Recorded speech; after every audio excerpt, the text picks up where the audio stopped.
எல்லாம் வல்ல பிரகதீஸ்வரருடைய பெரும் கருணை இன்று பூசலார் நாயனாருடைய வரலாற்றை கூற இருக்கின்றேன். காயமே கோயிலாக, கடிமணம் அடிமையாக, இப்படி பாடுவார் திருநாவுக்கரசர். காயம் என்று சொன்னால் நமது உடம்புதான் கோயில். நடமாடும் கோயிலாக நமது உடம்பை அவர் நினைந்து உருகினார். மனம் என்பது கடிமணம் அடிமை என்ற ஒரு நிலையில திருநாவுக்கரசர் தன்னுடைய பாடலை பாடினார். ஆனால் இந்த பூசலார் நாயனாருடைய வரலாறு இருக்கின்றது. இதில் மனம் கோயிலானது. மனம்தான் கோயில். சிவபெருமானே சொல்லுவார், நின்ற ஊர் பூசல் அன்பன் நெடுநாள் நினைந்து செய்த, அப்படி என்று பாருங்க. நின்ற ஊர் பூசல் அன்பன் நெடுநாள் நினைந்து செய்த, அப்படி என்று சிவபெருமானே பூசலார் நாயனார் செய்த திருக்கோயிலை மிக சிறப்பாக எடுத்து சொல்வார். திருநின்ற ஊர் பூசலார் நாயனார் பிறந்த ஊர். இன்னும் சிறப்பாக சொல்லணும் என்று சொன்னால் அவதாரம் செய்த ஊர். பூசலார் நாயனார் அவதாரம் செய்த ஊர் திருநின்ற ஊர். பல்லவர்களுடைய ஆட்சிக்கு உட்பட்ட ஊர். பல்லவ சாம்ராஜ்யம் இருந்தது, அந்த சாம்ராஜ்யத்தில் இதுவும் ஒரு ஊர். ஆனால் பல்லவ சாம்ராஜ்யம் பின்னால் சிறு சிறு பகுதிகளாக பிரிந்து விட்டது. அது வேறு கதை.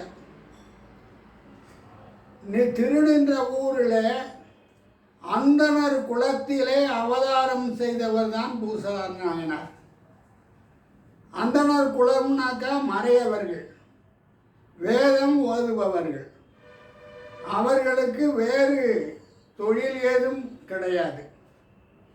உலகம் வாழ்வதற்காக தங்களுடைய செயலின் வடிவாக வேதம் ஓதுவார்கள்.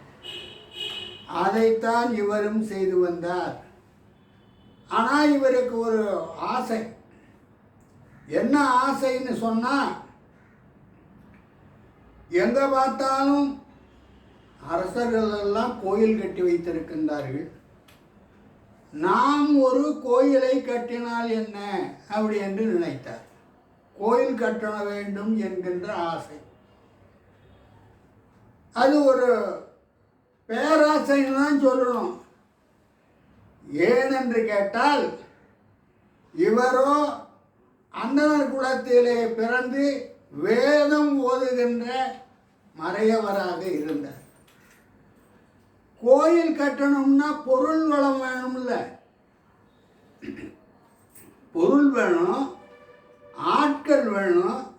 இதெல்லாம் இருந்தால் தானே கோயில் கட்ட முடியும். ஒன்றும் இல்லையே இவர்கிட்ட. ஆசை தான் இருக்கு, மனதில் எண்ணம் இருக்கின்றது, பொருள் வளம் இல்லை. ஆனால் மனதில் உணர்வு இருக்கின்றது, அன்பு இருக்கின்றது. உணர்வு கட்ட வேண்டும் என்கின்ற ஆசை. அந்த ஆசை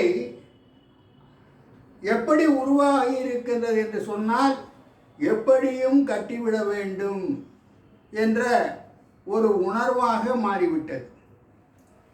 என்ன செய்யலாம்? எல்லாரிடத்திலையும் போய் கேட்கிறார். இதே மாதிரி ஒரு கோயில் கட்ட வேண்டும், சிவபெருமானுக்கு திருக்கோயில் எழுப்ப வேண்டும், பொருள் கொடுங்க என்று கேட்கின்றார். இப்பொழுதும் அப்படி தானே கேட்குறாங்க. விளம்பரம் பண்ணி திருக்கோயில் கட்டுகின்றோம், பொருள் தருகின்றவர்கள் தரலாம் என்று வங்கி கணக்கு எண்ணெல்லாம் கொடுத்துட்றாங்கல்ல. அது மாதிரி இவர் அன்பர்களிடத்திலே போய் பொருள் கேட்டார். பொருள் கேட்டால் பொருள் கிடைச்சிருமா என்ன? கொஞ்சம் பணக்காரராக இருந்து கோயில் கட்டணும், பணம் கொடுங்க அப்படின்னு கேட்டால் கூட சில பேர் கொடுப்பார்கள்.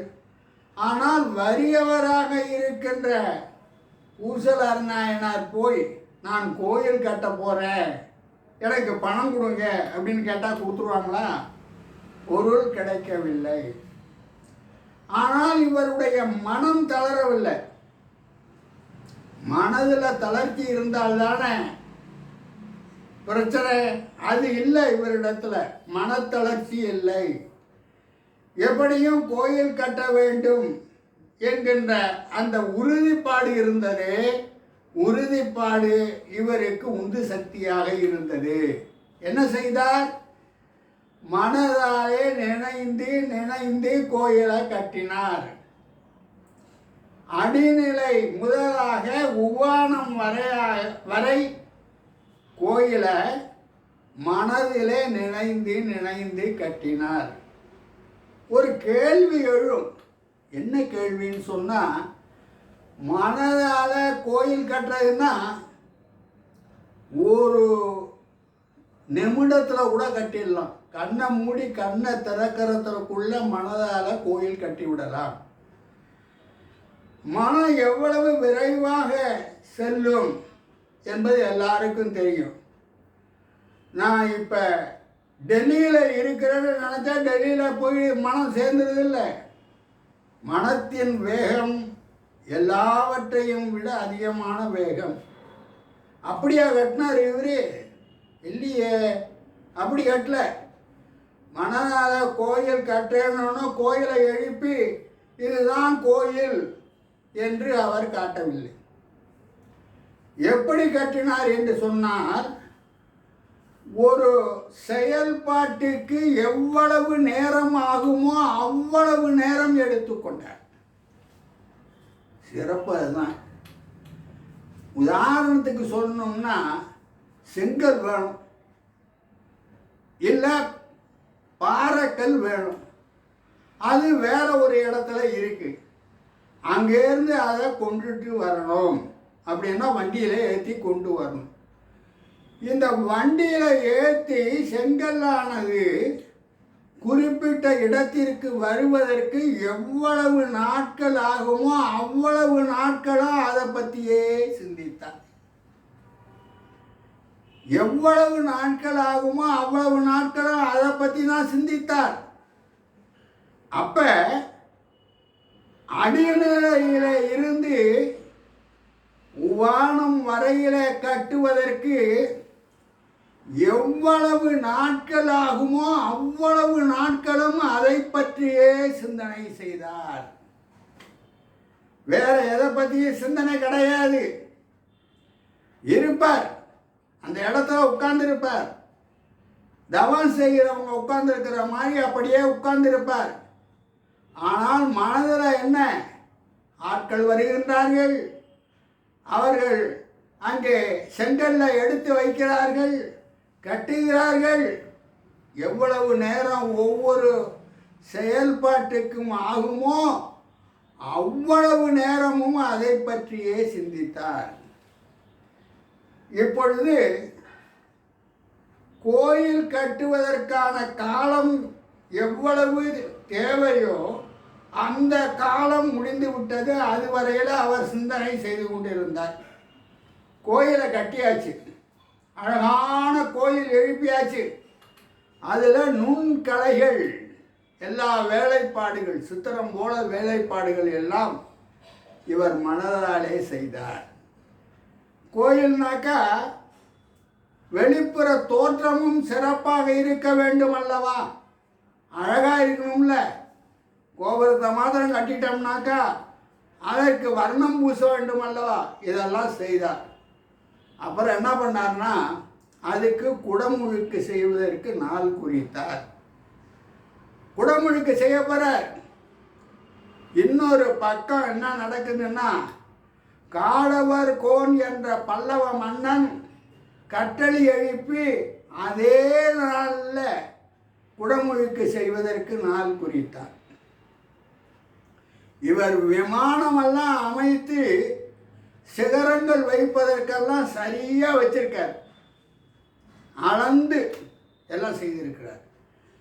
இந்த காடவர் கோன் நாள் குறித்த உடனே சிவபெருமான் அவனுடைய கனவிலே தோன்றி, பூசலார் என்கின்ற அன்பன் கட்டிய கோயிலிலே நாம் நாளை புக இருக்கின்றோம். பூசலார் நாயனார் என்பவர் திருநின்ற ஊரிலே இருக்கின்றார். ஆகையினால உன்னுடைய குடமுழுக்கு விழாவை வேறொரு நாளிலே வைத்துக்கொள் என்று அவனுடைய கனவிலே கூறுகின்றார். அரசனுக்கு ஒரே வியப்பு. உடனே இந்த பூசலார் நாயனாரை பார்க்க வேண்டும் என்று எல்லாரையும் திரட்டி கொண்டு, படைகள் எல்லாம் திரட்டி கொண்டு திருநின்ற ஊரில் போய் கேட்குறான், இங்கே பூசலார்னா யாரு? யாருக்கும் தெரியல. பூசலாருங்கிறவர் அவ்வளவு எளிமையாக இருந்த காரணத்தினால யாருக்கும் தெரியாது.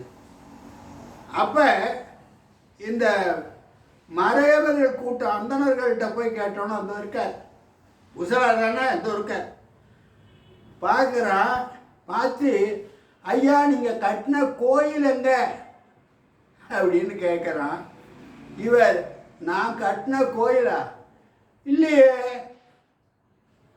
இல்லை, நீங்கள் கட்டினதா சிவபெருமான் என்னுடைய கனவுல வந்து சொன்னாரே, இன்னைக்கு அதுக்கு குடமுழுக்குன்னு சொன்னாரே அப்படின்னு சொன்னோன்னே அப்போ தான் இவர் நினைக்கிறார், மனதிலே கோயில் கட்டினோமே, அன்பாலே அந்த உணர்வினாலே கட்டினோமே, அதை ஒரு பொருட்டாக நினைத்து சிவபெருமான் அரசனுடைய கனவிலே தோன்றி சொல்லி இருக்கின்றார்.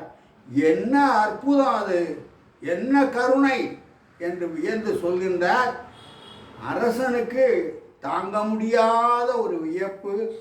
அவனும் பூசலார் நாயனாருடைய திருவடிகளிலே விழுகின்றான். இதுதான் அவருடைய வரலாறு. நன்றி, வணக்கம்.